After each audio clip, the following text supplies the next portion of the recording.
कहानी शुरू होती है जमीन से नहीं, सीधा आसमान के ऊपर बसी एक रहस्यमयी दुनिया से। ऐसी जगह जहां पहुंचना मतलब अपनी मौत को खुद न्योता देना।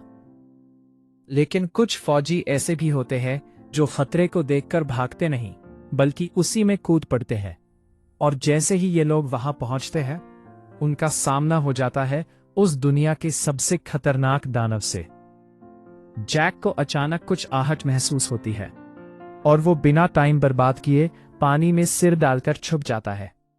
तभी उसके सामने आता है एक इतना बड़ा पैर कि पास खड़ी भेड़ें भी डर के मारे भाग जाती हैं। और अगले ही पल दानव एक भेड़ को उठाकर ऐसे निगल जाता है जैसे कोई इंसान चिप्स खा रहा हो। ये सब देखकर जैक के होश उड़ जाते हैं। उसे समझ आता है कि वो बहुत बड़ी मुसीबत में फंस चुका है। उधर एक सैनिक पेड़ के पीछे छुपा हुआ था। वो धीरे से पीछे मुड़कर दानव को देखने की कोशिश करता है, लेकिन तभी दानव उसकी गंध पहचान लेता है। सैनिक डर के मारे फिर से छुप जाता है, लेकिन अब बहुत देर हो चुकी थी। दानव भारी कदमों से उसकी तरफ बढ़ने लगता है। अब सैनिक के पास एक ही रास्ता था, भागना। वो पूरी ताकत से दौड़ने लगता है, लेकिन उसकी छोटी टांगे उस दानव के सामने कुछ भी नहीं थी।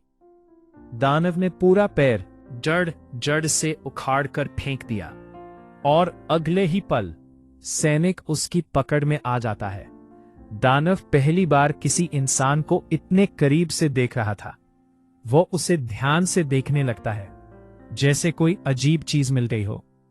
लेकिन जैसे ही वो उसे उठाने जाता है, तभी कप्तान तलवार लेकर उस पर हमला कर देता है। वो पूरी ताकत से तलवार दानव की एड़ी में घोंप देता है। दानव दर्द से तिलमिला उठता है, लेकिन अगली ही पल वो कप्तान को एक झटके में दूर फेंक देता है। फिर वो अपने पैर से तलवार निकालता है और दोनों सैनिकों को उठाकर खाने के लिए ले जाता है। जैक दूर खड़ा ये सब देख रहा था और अब उसे समझ आ चुका था कि यहां आना उसकी जिंदगी की सबसे बड़ी गलती थी।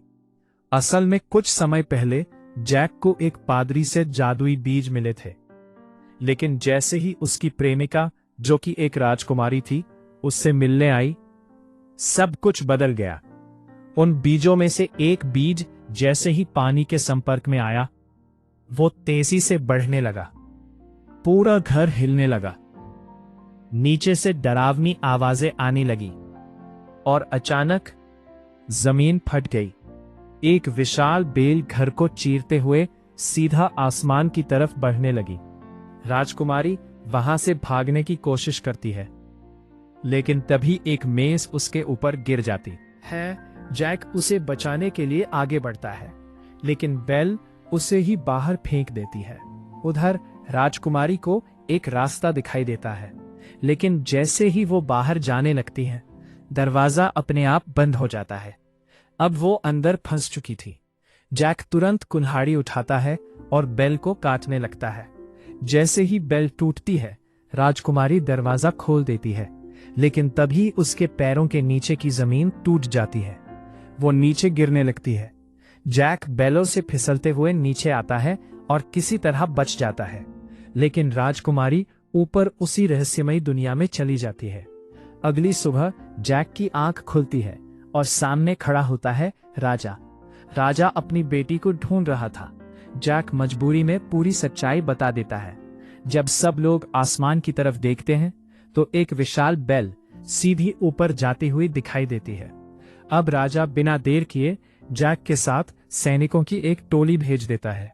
सभी लोग उस बेल के सहारे ऊपर चढ़ते हैं और बादलों के पार पहुंच जाते हैं। अब आगे जाने का सिर्फ एक ही रास्ता था, एक खतरनाक फिसलन भरा रास्ता। कप्तान बिना सोचे आगे बढ़ जाता है। जैक नीचे देखता है और उसकी हालत खराब हो जाती है। वो अभी हिम्मत जुटा ही रहा था कि पीछे से एक आदमी उसे धक्का दे देता है। जैक बीच रास्ते में फिसल जाता है और नीचे गिरने लगता है, लेकिन किस्मत से बेल उसे पकड़ लेती है। वो फिर से ऊपर चढ़ने लगता है। जैसे ही वो ऊपर पहुंचता है, मौसम अचानक खराब हो जाता है। तेज तूफान, बिजली और हवा। तभी एक सैनिक पर बिजली गिरती है और बाकी सैनिक भी गिरने लगते हैं। कुछ सैनिक नीचे लटक जाते हैं। अगर उन्हें ऊपर नहीं खींचा गया तो पूरी टीम खतरे में पड़ सकती है। तभी रेडरिक एक खतरनाक फैसला लेता है। वो कहता है, रस्सी काट दो। बाकी लोग हैरान रह जाते हैं, लेकिन उसका साथी सच में रस्सी काट देता है। नीचे लटके सैनिक सीधे गहरी खाई में गिर जाते हैं। किसी तरह बाकी सैनिक ऊपर पहुंच जाते हैं, और जैसे ही वे चारों तरफ देखते हैं, वे पूरी तरह हैरान रह जाते हैं, क्योंकि बादलों के ऊपर एक पूरी दुनिया बसी हुई थी। लेकिन कप्तान समय बर्बाद नहीं करता। उसे जमीन पर कुछ निशान दिखाई देते हैं, और उसी से उसे समझ आ जाता है कि राजकुमारी यहीं कहीं है, लेकिन उसे कोई खतरनाक जीव उठाकर ले गया है। अब टीम 2 हिस्सों में बंट जाती है ताकि जल्दी से राजकुमारी को ढूंढा जा सके। जैक अपनी साथियों के साथ आगे बढ़ता है, और थोड़ी ही देर में वो एक नदी के पास पहुंच जाते हैं, जहां उन्हें दिखती हैं मोटी ताजी भेड़ें। कई दिनों से भूखे होने की वजह से सबके दिमाग में एक ही ख्याल आता है, आज तो दावत पक्की है। लेकिन जैसे ही वो भेड़ पकड़ने जाते हैं, तभी अचानक जाल एक्टिव हो जाता है और सब के सब उसमें फंस जाते हैं। जैक तुरंत चाकू निकालता है और जाल काटने की कोशिश करता है। उधर कप्तान भी खुद को छुड़ाने में लगा होता है, लेकिन तभी कुछ अजीब होता है। पास बैठे सारे कौवे अचानक उड़ जाते हैं और भेड़ें भी एकदम से भागने लगती हैं। कप्तान को शक होता है, लेकिन अब तक देर हो चुकी थी। अचानक जंगल से एक डरावनी आवाज गूंजती है, और अगले ही पल एक विशाल दानव उनके सामने आ जाता है। वो बिना कुछ सोचे 2 सैनिकों को पकड़ता है और उन्हें लेकर चला जाता है। जैक चुपचाप उसके पीछे जाने लगता है ताकि मौका मिलते ही सबको बचा सके। उधर रेडरिक अपनी चाल चल रहा था। वो अपने ही साथी को धोखा देकर उसे खाई में गिरा देता है। उसका दोस्त ये देखकर हंसने लगता है, लेकिन उसकी हंसी ज्यादा देर नहीं टिकती, क्योंकि अचानक एक विशाल हाथ उसे उठा लेता है। अब सामने खड़े हैं 2 दानव। रेडरिक डर के मारे जल्दी जल्दी अपने बैग में कुछ ढूंढता है, और तभी वो निकालता है एक चमकता हुआ ताज। जैसे ही दानव उस ताज को देखते हैं, वो अचानक शांत हो जाते हैं, और अगले ही पल उसके सामने घुटनों के बल बैठ जाते हैं। असल में ये कोई आम ताज नहीं था, ये एक जादुई ताज था। जिसके पास ये होता, दानव उसकी हर बात मानते। उधर जैक दानव का पीछा करते करते उसकी बस्ती तक पहुंच जाता है, और जो नजारा वो देखता है वो हैरान कर देने वाला था। चारों तरफ ऊंचे ऊंचे पहाड़, खूबसूरत झरने, लेकिन बीच में कैद थी राजकुमारी। वो एक पिंजरे में बंद थी। तभी बाकी दानव भी वहां इकट्ठा हो जाते हैं, और वो इंसानों को देखकर खुश होने लगते हैं, जैसे उन्हें खाना मिल गया हो। एक दानव तो एक सैनिक को पकड़कर जिंदा ही निगल जाता है। ये देखकर बाकी लोग डर से कांपने लगते हैं। तभी वहां आता है रेडरिक। उसके सिर पर ताज देखते ही सारे दानव झुक जाते हैं। अब वो उनका राजा बन चुका था, और आते ही वो ऐलान करता है कि अब वो इंसानों की दुनिया पर हमला करेगा। दानव उसकी बात सुनकर खुश हो जाते हैं, लेकिन एक दानव, 2 सिर वाला, वो चुपचाप कुछ और ही सोच रहा था। उधर एक दानव कप्तान को पकड़कर उसे पकाने की तैयारी करने लगता है। उसे चिपचिपे आटे पर डाल देता है, जहां वो फंस जाता है। जितना वो छूटने की कोशिश करता है, उतना ही ज्यादा फंसता जाता है। अब दानव उसे खाने की पूरी तैयारी कर चुका था। उसी समय जैक चुपके से वहां पहुंचता है। राजकुमारी उसे देखकर खुश होती है, लेकिन तुरंत उसे चुप रहने का इशारा करती है। जैक धीरे धीरे कप्तान के पास पहुंचता है और उसे उस चिपचिपे जाल से निकालने लगता है। तभी दानव वापस आने लगता है। जैक जल्दी से चाकू कप्तान को देकर खुद छिप जाता है। दानव वापस आता है और खाने की तैयारी शुरू करता है। वो पहले एक सुअर को मारता है ताकि कप्तान को डराया जा सके। फिर वो कप्तान की तरफ बढ़ता है। अब अगला नंबर उसी का था। लेकिन तभी कप्तान डर के मारे बेहोश हो जाता है। दानव उसे उठाकर भट्टी में डाल देता है। अगर किसी ने नहीं बचाया तो सब खत्म। जैक ऊपर छिपा हुआ सही मौका देख रहा था और नीचे दानव आराम से खाना बनाने में लगा था। तभी दानव की नजर राजकुमारी पर पड़ती है और वो उसे पकड़कर बाहर निकाल लेता है। अब वो उसे भी काटने की तैयारी करने लगता है। अब हालात ऐसी थी कि सबकी जान बस एक धागे पर टंगी हुई थी। जैक चुपके से पीछे आता है और बिना टाइम बर्बाद किए सीधा छुरा दानव की पीठ में घोंप देता है। दानव दर्द से जोर जोर से चिल्लाने लगता है। वो जैक को पकड़ने की कोशिश करता है, लेकिन जैक छुरा कसकर पकड़े रहता है और आखिरकार दानव वही ढेर हो जाता है। राजकुमारी और कप्तान ये देखकर हैरान रह जाते हैं। तीनों तुरंत वहां से भागते हैं और उस जादुई बेल की तरफ बढ़ते हैं, लेकिन वहां पहले से ही एक दानव पहरा दे रहा था। अब सीधा लड़ना मतलब खुद को मरवाना। तो जैक के दिमाग में आता है एक खुराफाती आइडिया। जैक एक मधुमक्खियों का छत्ता उठाता है और कप्तान के साथ धीरे धीरे दानव के पास पहुंचता है। फिर कप्तान उसका हेलमेट उठाता है और जैक छत्ता उसके अंदर डाल देता है। भागकर छुप जाते हैं। कुछ ही देर में दानव उठता है और फिर जो होता है पूरा तमाशा। मधुमक्खियां उसे काटना शुरू कर देती हैं। दानव इधर उधर भागने लगता है। जितना भागता है उतना ही ज्यादा परेशान होता है। घबराकर वो भागते भागते फिसल जाता है और सीधे चट्टानों से टकराता हुआ किनारे तक पहुंच जाता है। एक पल के लिए लगता है कि वो बच जाएगा, लेकिन तभी एक मधुमक्खी आखिरी वार कर देती है और दानव सीधा नीचे गिर जाता है। तीनों ये देखकर खुश हो जाते हैं, लेकिन तभी कप्तान रुक जाता है। वो कहता है कि उसे रेडरिक को रोकना होगा, वरना सब खत्म हो जाएगा।